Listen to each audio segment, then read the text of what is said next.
नोरमा group, जो सोचता है वो करता है। आपके अपने सपनों का आशियाना।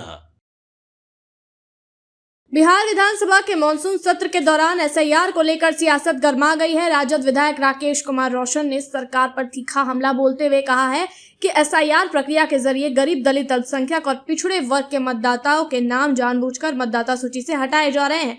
उन्होंने इसे वोट की चोरी बताते हुए कहा कि लोकतंत्र की हत्या है और सरकार संविधान की भावना के खिलाफ काम कर रही है। उन्होंने मांग की है कि एसआईआर को तुरंत वापस लिया जाए। जरा सुनिए इस वीडियो में कि राकेश कुमार रोशन और क्या कुछ कह रहे हैं। अब लगातार आप लोग चौथा दिन है और चौथा दिन भी आप लोग हंगामा कर रहे हैं। देखिए, हम लोगों ने शुरू से ही कहा कि एसआईआर एक देश और बिहार के लिए बहुत ही अहम सवाल है।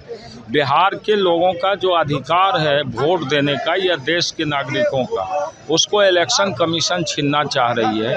और पहले इलेक्शन कमीशन ने कहा था कि घुसपैठिया को रोकने के लिए, विदेशियों को रोकने के लिए ये काम कर रहे हैं, लेकिन इलेक्शन कमीशन का जो हल्फनामा आया है उसमें एक शब्द भी विदेशी और घुसपैठिया की चर्चा तक भी नहीं है। इसलिए उनकी मंशा अब साफ हो गई है। वो किसी घुसपैठिया और विदेशी को नहीं बल्कि गरीबों का वोट काटने का ये साजिश कर रहे हैं। क्या लग रहा है कि आज चौथा दिन आप लोग सदन चले दीजिएगा? स्पीकर साहब यदि चलाना चाहेंगे, हम लोगों की बात सुनेंगे, बोलने का मौका देंगे तो हाउस चलेगा। लेकिन कहा जा रहा है कि जिस तरह से भाई वीरेंद्र ने कल सदन के अंदर में सामाजिक तौर पर बात बोली है, उसको लेकर के बीजेपी की तरफ से कहा जा रहा है कि माफ़ी मांगना चाहिए। भाई वीरेंद्र ने कौन ऐसा बात कह दिया जिससे माफ़ी मांगना चाहिए? अब आपके माननीय उप मुख्यमंत्री जी हाउस में बोल रहे थे कि इसने तेजस्वी जी की तरफ इशारा करके कि 1000 लोगों को मरवा दिया। ये उनका सब संसदीय था। तो वो अपनी बात को आप देखिए, रिकॉर्ड में है हाउस का कि उन्होंने क्या कहा है। तो माफ़ी तो मांगना चाहिए विजय सिन्हा जी को। क्या तो आज सदन जो है आप लोग आ गए नेताजी लोग। सदन चलना चाहिए आप लोग? अरे हो गया। सर, विपक्ष लगातार काला कपड़ा पहन करके आ रही है और हंगामे की भेंट चल रही है। चौथा दिन है।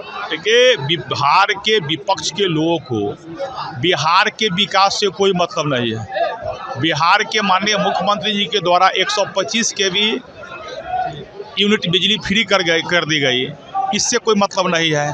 400 के जगह पर 1100 रुपया वृद्धा पेंशन, विधवा पेंशन, विकलांग पेंशन किया गया, इससे कोई मतलब नहीं है। बिहार का विकास पे कोई चर्चा नहीं कर को यह सदन को केवल चलने नहीं देना, सदन के हंगामा करना और लोगों के साथ जो धक्का मुक्की करना, ये इनकी फितरत बन गई है। और हम जानते हैं सदन चलने नहीं देना इसलिए चाहते हैं जो बिहार से के विकास से इनको मतलब नहीं है, केवल चाहते हैं बिहार में जंगल राज स्थापित करें। जबकि बिहार के जनता ने इनके माता पिता को जो है नकार चुका है और यह स्वयं को हार मान चुके हैं।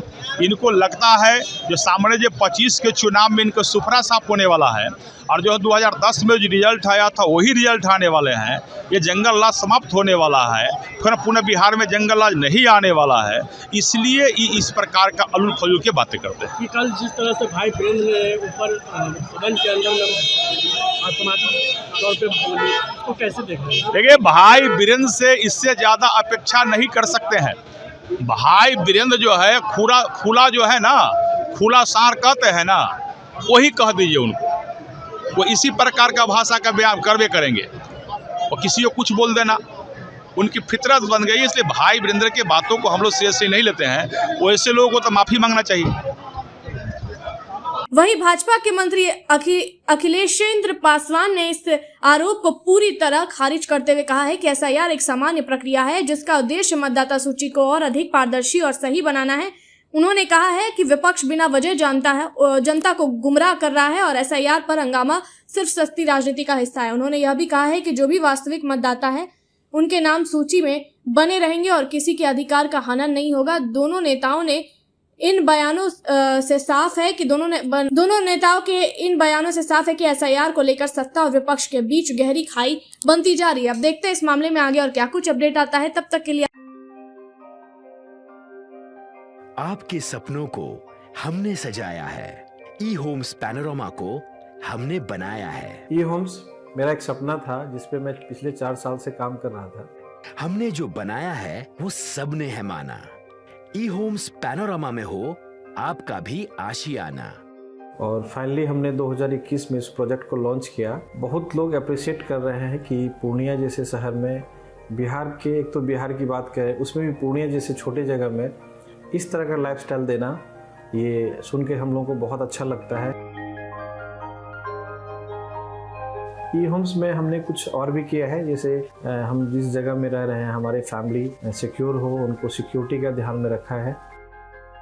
आपकी सुविधा और सुरक्षा आपके लिए खास है, ये आपका विश्वास है। इसमें आर्टिफिशियल इंटेलिजेंस का 7 लेयर सिक्योरिटी का हमने इस्तेमाल किया है। लस ग्रीन कैंपस को बनाया है। यदि हमारा बाउंड्री वाल है तो वो वर्टिकल गार्डन है।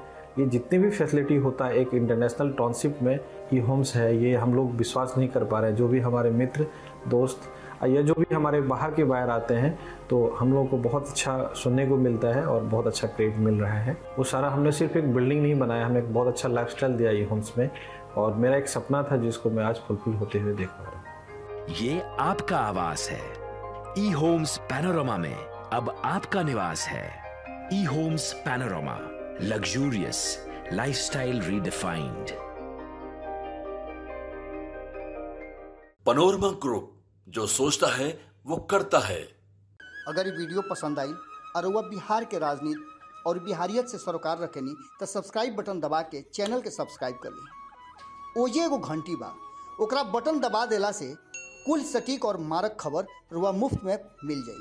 अगर रुआ पत्रकारिता के हमनी के नया प्रयोग में सहयोग कर चाहतानी तो ज्वाइन बटन दबा दी।